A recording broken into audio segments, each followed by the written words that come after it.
or spa, and you want to keep the people that you have for a long time, well, then you're going to want to check out today's podcast. Let's do it. Salon owners are some of the most amazing people on planet Earth. The only problem is sometimes their hearts are so big and they give so much of themselves to their staff and guests that it creates unintended consequences. Our goal is to change the industry by elevating the way the rest of the world sees salons, spas, and barbershops and give it the credibility that it truly deserves. This is the Salon Owner Evo Revo Show. Today's podcast is brought to you by Salon Scale, allowing you to charge by what you know, not by what you feel. Hey, welcome to today's show. I'm Jason Everett, and with me today is Mr. Doug Campbell. What's up, Doug? Glad to have you on today. How's it going? Just enjoying a little fall weather. Right? Isn't it gorgeous outside, man? Such a good day to be talking about this subject because I think, speaking of seasons, we are in an interesting season right now, right? We are in this season that I think a lot of people have been talking to me on social media and saying, like, Jason, I'm having a hard time finding good people, right? Is it like, it just seems like in our city, in our town, in our state, in our area, like there are just people who we can't find the right people to work inside of our salon. And so I think that even though that may be true based on your observations, that there are some things that you can do to make sure that you can hire people quickly. Because you were saying, Doug, on our last couple coaching calls this week that we've been hearing some really good wins. Yeah. Yeah. In about the last 2 weeks, things have really turned around inside the academy where people are, so when we share wins at the beginning, like, hey, I hired 2 more front desk staff. I hired 3 more associates. Awesome. Actually, one of the calls last week had 12, 15 people on it. Every person, their win was that they had hired somebody. So that's I think good. some things that they've been doing are starting to bear fruit, even in this environment. Yeah, and I think if I can just be really honest with some of those people who are worried about finding staff locally, and they've already made the decision that they can't find anybody in their city, you're going to keep proving yourself right. Can I just really be that honest? Is that if you're like, well, I can't find anybody. Well, I know, because you've given up. Like you've already quit. You know what I mean? In your mind. So if you heard me from the love punch perspective, like I want to say that out of love and kindness in my heart, is if you truly believe there's nobody in your town, you're just gonna keep proving it to yourself. And it's like you're kind of beating an uphill battle. I don't know what I was gonna say, but you're walking uphill trying to figure it out. And I think, Doug, there's a couple things on hiring, and today's show is really about hiring and about retaining. Being able to find the right people and keep the right people on your team. And so I want to really talk about the 4 things you need to know about hiring people. And Doug, I think you said it really well, is that, people inside the academy have been doing these 4 things really well, despite everything that's going on. Mm-hmm. And so even though they struggle with it, they're now starting to come out of it. And I want people that are listening to the podcast to get some of the same advice that we're giving some of our members in a way that will help you. So if you have issues with hiring, do me a favor and just comment hiring in the chat. I'd love to know if that's one of the issues you're dealing with right now inside your salon. If you have more guests than you have staff and you're like, man, we are slammed. We could take so much more business if we just find the right people, because these are the 4 things you're going to do. I'm going to cover these 4, Doug, then we'll talk about them in more detail. But the 4, if you want to write these down, if you're following along, is you got to build what's called an avatar. We'll talk about that. You got to get really clear about the ideal customer or the ideal person you're looking for having on your staff. Avatar. Number 2 is you got to be clear about how you write a job post. There's a right way and a wrong way to write a job post. That's a big thing. Number 3 is where do you actually place these job postings so you make sure you get applicants that you want to talk to. And then number 4, how do you leverage and use the relationships around you, whether that's with your existing staff, other salons, or the beauty schools in your local city. So those are the 4, again, your avatar, your job posting, your placement of where they work, and the relationships. Doug, can we elaborate on a little of these? Because I think, let's talk about the mistakes people make. What mistakes do people make around not creating an avatar? Like if they don't do an avatar, what happens? Oh, because then all sizes fit. And right. Anybody who can fog a mirror, right? If they can breathe, we're hiring them. Well, yeah, maybe if they can cut hair, if they can hold a pair of shears and they look like they know what they're doing, they went to beauty school, congratulations, you're hired. Right. Or if they know what a computer screen is. But I mean, and so look, there are, in different areas, there are different challenges for environments. Yeah. But what you cannot do in most cases is you cannot pull your salon up at the foundations and move it to a place where the hiring environment is different. Right. So your choice is either you sit there and give up and say you just can't hire anybody, I guess there's or the Eeyore complex, right? It's like, well, there's nobody in my town. right, right. So you just say you look at the hand that you've been dealt, and then look at some things we're going to talk about today. How can you apply it in your area Right. to help you figure things out? So yeah, I mean, you got to create who's your ideal person, who's the person that you're really looking for. And like with front desk, you may have a couple different ones. You may have your full-time avatar, which is one type of person, and then you may have your part-time avatar, which is a totally different type of person. But the two of them together make a really good front desk team. Yeah. Same thing with staff. I mean, you got to, or with service providers, you Right. need to make sure that you're finding one that's going to fit into your culture. Who's the one that fit into your culture? Because it doesn't mean, just because someone doesn't fit your avatar doesn't mean they're a bad person. It's just they're not Right. a good fit for your culture. But Correct. you got to get clear about that. Well, and I think another really important thing, Doug, about the avatar piece that I want to put out here is that once you get crystal clear about the avatar, like we just did a program called Stylist Styles, which are what are the styles of the stylists that are there, and you're like, okay, well, you might have the returning to the workplace mom who used to be a stylist that wants to get back into the marketplace. You might have the person who is married but they want to have additional income. You might have a single person that just got out of beauty school. You might have a single mom that wants to do great things for her kids. Like there are different type of styles that have different needs and wants, and you want their wants and aspirations, their dreams and desires.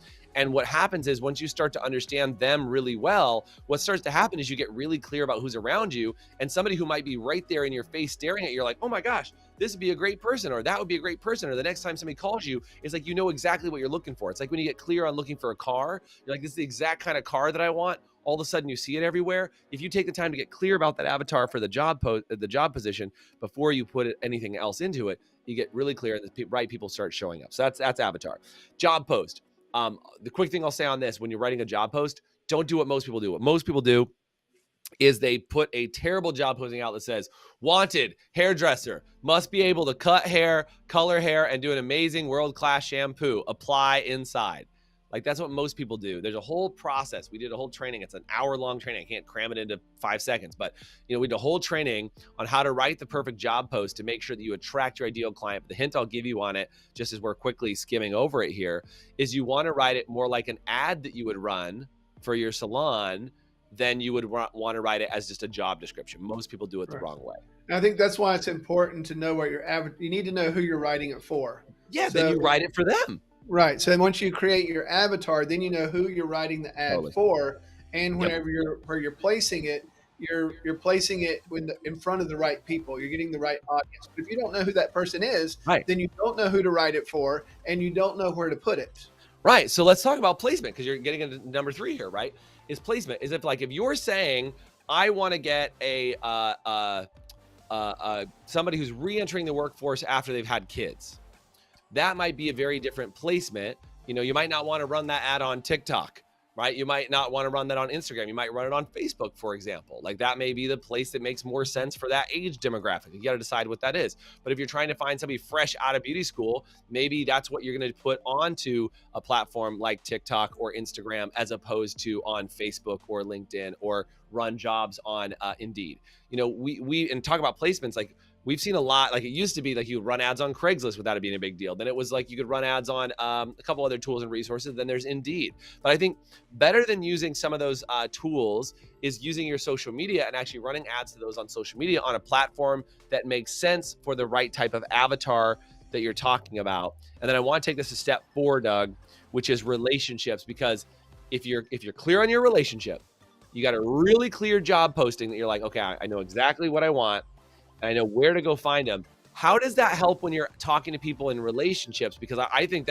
that's the golden key to being able to talk to other people. You want to talk about that for a sec? Right. So like with the cosmetology school, or just with your community college for front desk people. I mean, both of those are great resources. You build a relationship with those people and you let them know what you're looking for.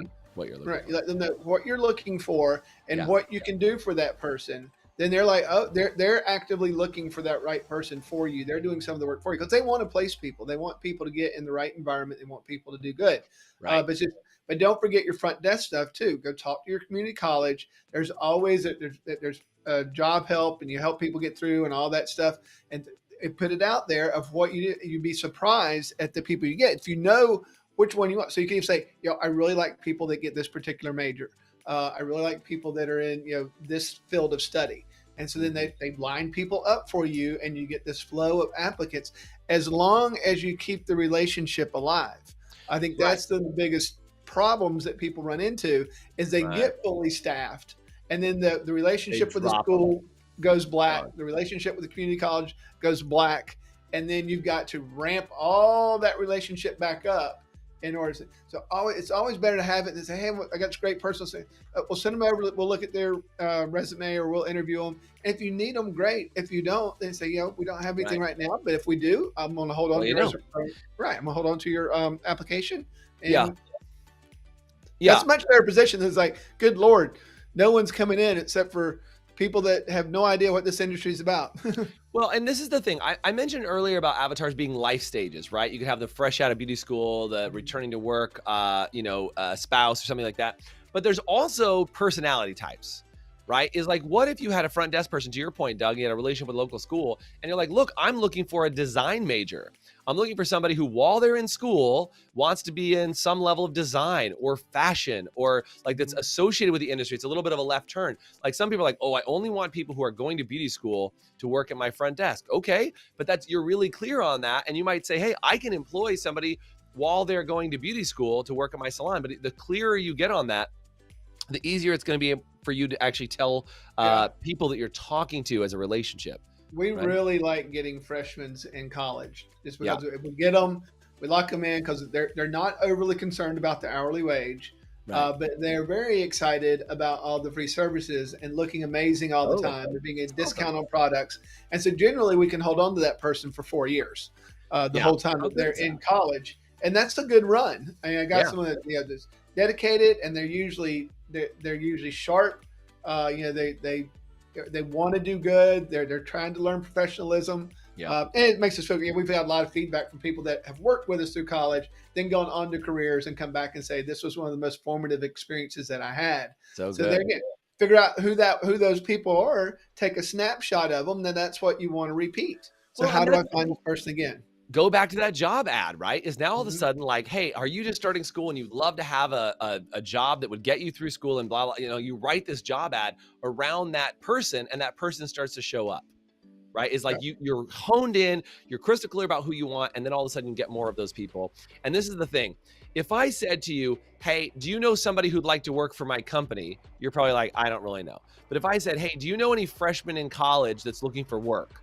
All of a sudden you might go, oh, actually, yeah, I do know a freshman in college that's looking for work, right? Or do you know somebody who had a kid who just started, who had kid or kids and just started school, and they're looking for work to go back in the workforce? Oh yeah, I do know somebody. I know 3 people like that. Like the more specific you get, the better answer you will get when you talk to people in a relationship. So guys, I hope this hiring piece is really helpful. Do me a favor and say helpful if this hiring piece is really like connecting for you. And I know we're just like skimming the surface on these topics and we're going super fast, but I want to make sure you get hiring and retention. When we come back after this short break, we're going to talk about once you get them, how do you keep them?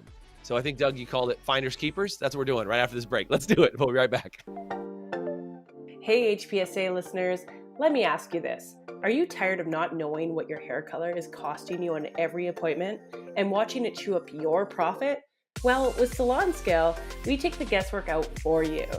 Using a mobile app paired with a Bluetooth scale, Salon Scale will tell you exactly what your color is costing you on every bowl mix down to the gram.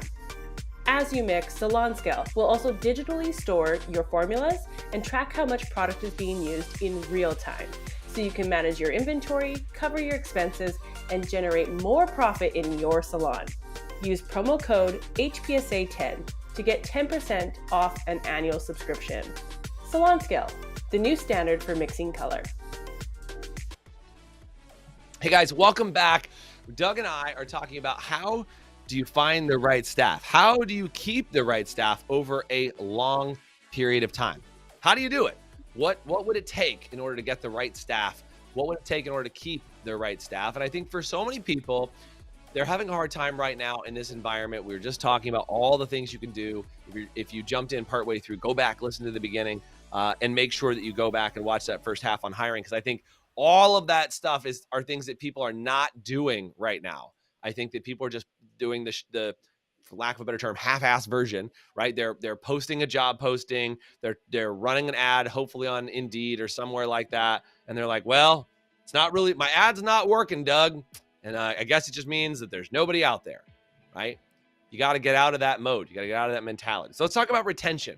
Let's talk about keeping people. This is a huge subject.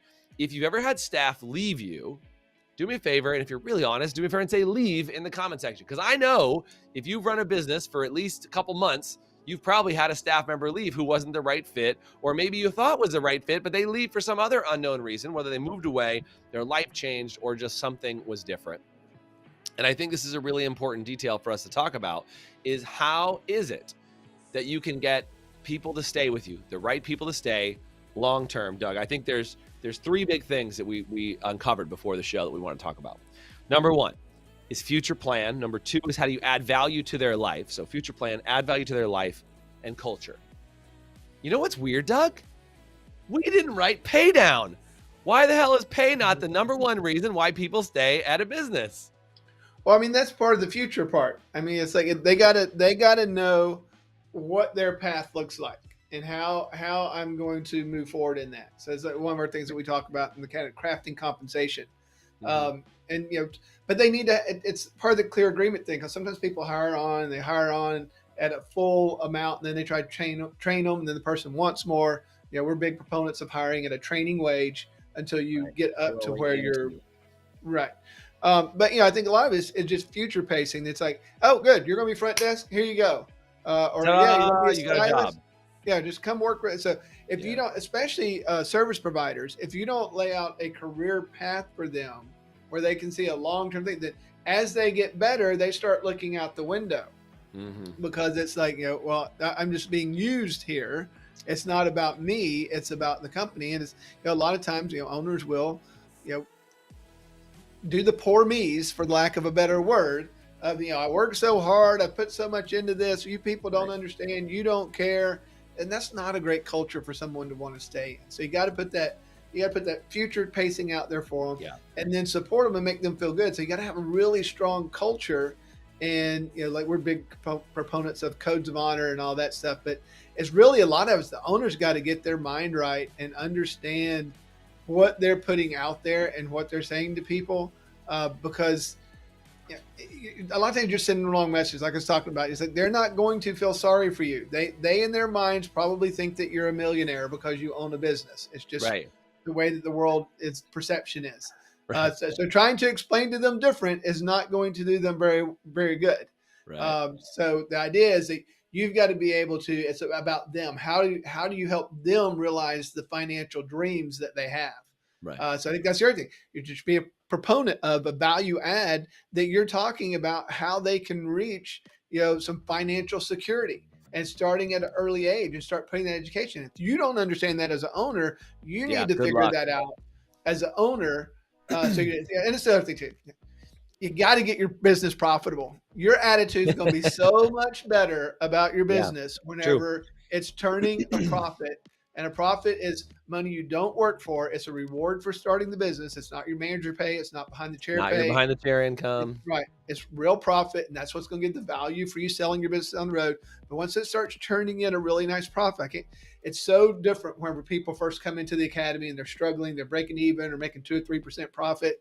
And then, they've been in here for a while. Now, all of a sudden, they're making 15, 20, 25% profit. Their whole demeanor, attitude, everything is completely different. Totally. The way that they look at their people, the way they don't feel like they're being taken advantage of, they're not tortured all the time. They're like, this is pretty cool. And so that's just, it comes off different. Yeah, I want you guys to hear how Doug talks about this. And by the way, if you're loving this, do me a favor and comment loving this in the chat. But I want you to hear how Doug talks about it, because as I said up front, the three things, right? Future plan, future pacing, adding value, and culture. is that we didn't say money. Even though money's associated with all of this, it's not the first thing that people pay attention to. And I want you to hear, as Doug talked about money, it was like, I want to help you to create the income that you want. I want you to help understand your finance. It's like, we're not just saying, I want to help you get a $1 raise or a 25-cent raise, or like, let me show you what percentage commission you can make at our salon. Like, I saw a job ad. And by the way, I have some friends that work at Ulta, that they're responsible for a lot of things at Ulta. So I'm not knocking Ulta, but I did see an ad, and I will knock the ad that Ulta ran, that said, we pay up to 65% commission. It said up to 65% commission for new stylists. Call now. And I was like, you are setting yourself up for a world of hate. Because number one, they don't start at 65% commission. And you're kind of bashing the industry, because everybody who doesn't sell at 65 or who doesn't have 65% commission, like all of a sudden they're like, well, maybe that's the industry standard. It should be 65% commission, right? But that's not the case. Like, you have to get your way to that. And what you're doing is you're just saying, at some point you should take as much money from me as possible. And the goal is to make 65% commission. What if the goal was, my goal for you as a stylist is to help you get a house, to help you buy a car, to help you create the lifestyle of your dreams? And I think, Doug, this is the future plan. I want to take you from where you are now. I was just on the phone doing an interview yesterday. I said, hey, how much money are you making now? How much money do you want to make in your life? And they were like, I really want to earn this much. I've never earned this much before. And I'm like, great. Let's put a plan in place to help you get from where you are and help you ratchet up to how to get to where you want to earn. Not because I'm paying you more commission, but because I want to show you how many deals you'd have to put together. Well, this is for a salesperson, but like how many deals you have to put together, or how many clients you'd have to see in the salon in order to hit that amount of income that you're after. Not, let me show you how I could change your commission to help that make a better life for you. See, I think most people are wired to kind of create it differently. And hopefully you're hearing that Doug and I think differently, right? So one is a future plan. Two is adding value to their lives. And there's three ways that you can add value to their lives, okay? Number one, of course, you have to add money and income and freedom, which comes from money, to their life. Adding value, showing them how to earn more money, is a big factor. Number two, helping them see how to set better goals and a vision for their future. Not just how to set goals, but how to meet and exceed their goals. And man, can I just tell you, Doug, the amount of times I talk to people and they're just like, oh yeah, we set goals. How do you set goals? We just tell them 10% over what they did last month. Well, that's not a goal, people. That's not a goal, especially when it comes from you. Well, my consultant or my coach or my whatever told me that I just need to raise them by 10% over what they did last month. That's an easy way for me to set a goal. I'm like, a goal that's set by someone else is actually not a goal they're going to achieve, most likely. And you probably the energy towards achieving it will be very low. Right. What you want to do is get them to set their own goals based upon what they want to create in their life. That's what leads to them actually achieving it, because they're working for them, not working for you. Like, do you understand? Even though people, quote, work for you, they're working for themselves. They work for themselves in the idea of they want their lifestyle to be better. That's why they'll do more, not because Doug's an amazing boss and I want to make money for Doug. That's very like 1945 of you to think that somehow employees will work that way, right? And the third thing, besides money, besides goals, is lifestyle. People now, and this is in every one-on-one meeting I have, people value lifestyle, right? Mm-hmm. Massively more than ever before. I mean, we just went through, almost 2 years of people being on some version of like in and out of their home and having to be home and around. And we got smacked in the face with a giant, how valuable is your time and how valuable is your family? So yeah, the world has changed as far as what people look for in lifestyle. So what used to be something that you could earn in 5 years, people want to have in their first year as far as lifestyle. It's a different pursuit. What would you say about the lifestyle changes, Doug, that you're seeing for stylists and for other staff? I think so. You got to give them a bridge to that. And so I think it's part of the values. Like, we educate our team on, on budgeting, and not on a spreadsheet or anything like that. We make it, it's like, hey, look, first of all, you got to track it. You got to know what money you're spending. And then let's put it into some buckets. And then one of the buckets is going to be a play bucket that you can do whatever you want to do with. But if we don't manage it, then we don't know what our play bucket is. And we also, an investment bucket that we can start doing things to move forward. Because it doesn't matter where you are. If you start learning those simple principles of putting things in buckets, as soon as you get your money, you spread it out into these buckets.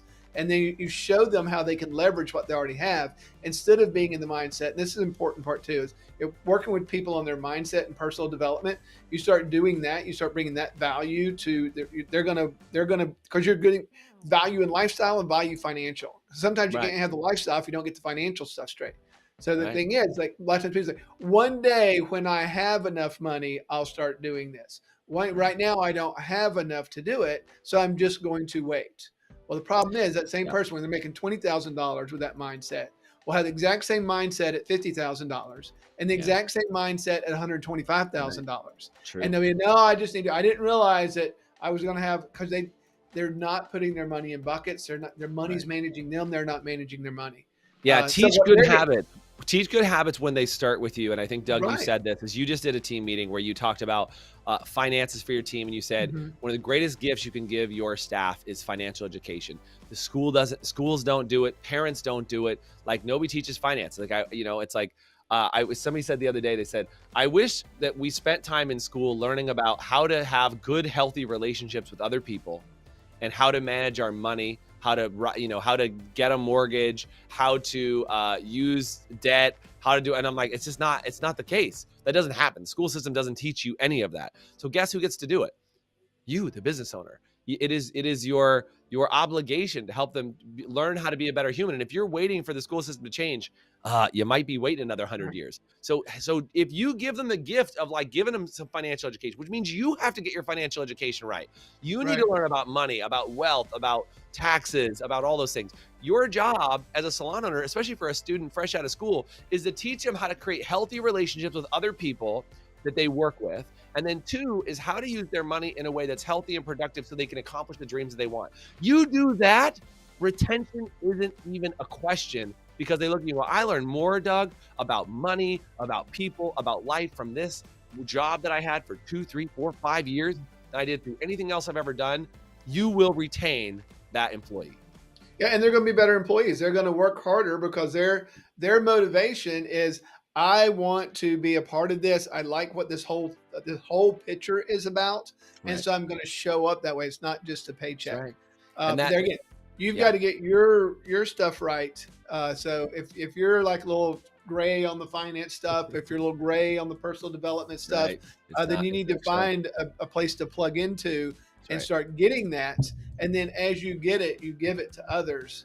And then that's a very good process. And even if you do know, if you're not still getting poured into, you're going to become an empty vessel after a while. You've got to have stuff coming in order to give stuff out. Yeah. So if you're getting this, and by the way, the third point was culture. Hopefully you're seeing and hearing and experiencing what the culture is like just by hearing us talk about it. That's what the culture is, a culture of growth and of mindset and of helping them grow and become better than they were. If you want help with this, if you don't want to be the only person trying to figure this out, you don't want to do it on your own, you want to do it with a group of other people that are in the same mode, it might be worth talking to us about our academy and figure out what that is. Go find some support somewhere. But if you want help from us or support, do me a favor and kind of comment in this on the video, say help and support, or go to our website, highperformancesalon.com, and apply for what we call Fast Chat. And you can get some help and support to actually get your mindset right about this and get access to all these tools and resources we're talking about. We just scratched the surface a little bit, Doug. We talked a little bit about some of the concepts. I think we mentioned at least 8 trainings that we have inside the academy that cover these subjects, because there's such important subject matter that you need to know as a salon owner. And we exist because we want to help elevate the industry, and we want you to have good relationships. And instead of being stuck where you feel like, man, there's just no people in my town to even hire, can we turn that around for you? We'd love to be able to help you to do that. So do me a favor, comment, help, and support. We'd love to have you. Stick around, check out other podcasts, listen to another one if you're listening on podcasts right now, and make sure you give us a review and a rating, because it does help more salon owners hear about the show. Thanks for being on today, guys. Thanks for being here, Doug, and have a great week. Bye for now, guys. Take care, guys. Thanks for listening to the Evo Revo podcast. Today's podcast was brought to you by Salon Scale, allowing you to charge by what you know, not by what you feel. Please subscribe, leave us a review, and you can always get more information, including show notes and the video episodes at evorevopodcast.com.